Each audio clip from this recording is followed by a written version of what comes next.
Assalamualaikum warahmatullahi wabarakatuh. Perkenalkan, nama saya Anggun Putri Tania, NIM 23214000004. Di video ini, saya akan menjelaskan secara singkat tentang supervisor learning dalam dunia machine learning. Yuk langsung kita mulai. Jadi, supervisor learning itu adalah metode di mana komputer belajar dari data yang sudah diberi label. Artinya, setiap data punya input dan juga outputnya. Tujuan dari pembelajaran ini adalah supaya model bisa memahami pola dan bisa nebak output dari data baru nantinya. Contohnya gini deh, kita punya data tentang ukuran rumah dan harga rumah. Nah, dari situ komputer bisa belajar hubungan antara ukuran dengan harga. Terus nanti bisa memprediksi harga rumah lain yang lain hanya dari ukurannya. Di dalam supervisor learning ini ada beberapa unsur penting. Pertama, ada input, misalnya ukuran rumah. Lalu ada label, yaitu jawaban yang benar. Contohnya harga rumahnya. Dan yang terakhir adalah model, si otak buatan yang dilatih buat memahami hubungan antara input dan label itu. Tujuan dari supervisor learning adalah supaya si model bisa bikin prediksi dari data input.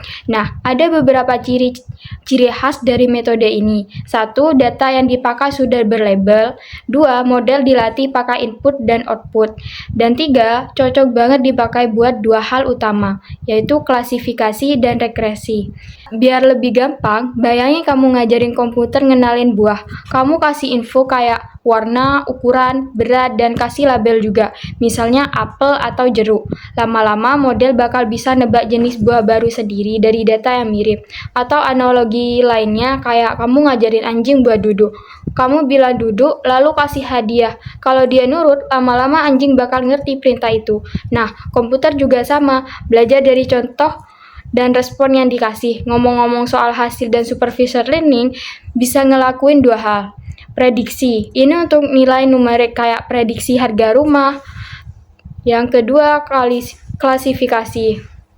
Ini untuk kategori kayak nentuin apakah email itu di spam atau bukan.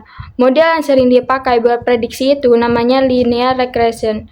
Model ini punya rumus simple Y sama dengan MX ditambah B. Misalnya nih, M sama dengan 6 dan B sama dengan 100. Terus ukuran rumahnya 120 meter persegi. Berarti Y sama dengan 6 dikali 120 ditambah 100 sama dengan 820.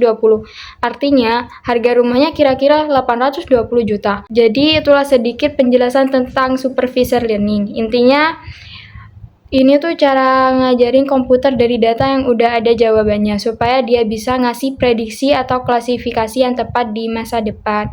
Demikian penjelasan saya tentang supervisor learning. Wassalamualaikum warahmatullahi wabarakatuh.